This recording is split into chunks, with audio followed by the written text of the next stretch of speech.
It's cookie box day. Got these from the dollar store. So cute. Gingerbread. Goal is to fill 8 boxes. This is the list. Molded gingerbread cookies with jam. Those are in the freezer. Those are done. To make vanilla blossom kisses. Raspberry vanilla thumbprints. Peppermint brownie cookies are also done. Those are in the freezer. Shortbread lemon stars with glaze. Cherry chocolate almond Windsors. I did have some in the freezer, but they were so good we ate all of them. So I need to make them again. Let's get to it. I love making cookie boxes for friends and family, but every year, it doesn't matter how early or late I start or how many cookies I've prepped beforehand, I end up staying way past midnight, and this year was not an exception. I suffer from cookie time blindness. I like to start off my more complicated cutout cookies before I get too tired. I pop these Windsor cookies into the freezer to chill. I found this at Costco. These are what inspired me to make vanilla blossom cookies. They're like peanut butter blossom cookies, but I don't like peanut butter. I froze those so they don't melt on me.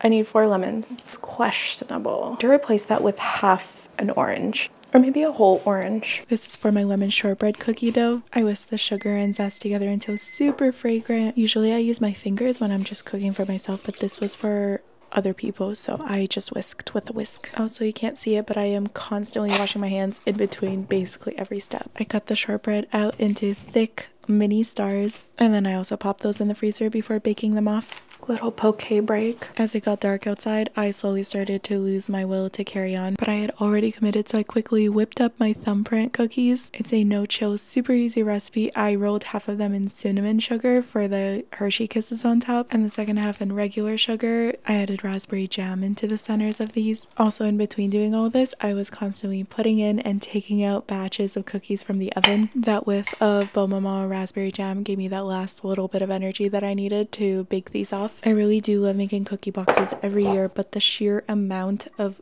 cookies stress me out a little bit. I dipped the lemon stars in a yellow lemony glaze and filled the Windsor cookies. The lemon stars had to dry out a little bit so that I could stack them, so I started those first. My mom taught me that 2-spoon trick for filling Windsor cookies. The little hearts are so cute. I tallied up all the cookies and divided them by the amount of boxes. That way I would know how many cookies go in each box and make them equal. I pulled out the peppermint brownie cookies and the gingerbread cookies from the freezer so that they could defrost. I was so happy with this lineup. I had a good mixture of both soft and crispy cookies. I had some classic holiday flavors like gingerbread and peppermint, a good proportion of chocolate cookies to vanilla cookies, and some bright, fruity, zesty, citrusy flavors. I put these ones together for my daughter's school teachers. I added allergy notes on a gift tag just in case, and a cute little holiday card. So this was the process. Everyone was super happy to receive these. I got rave reviews, and I will absolutely be staying up past midnight next year to do this again. Oh, and these are all the cookies I made, and all the recipes are in my bio.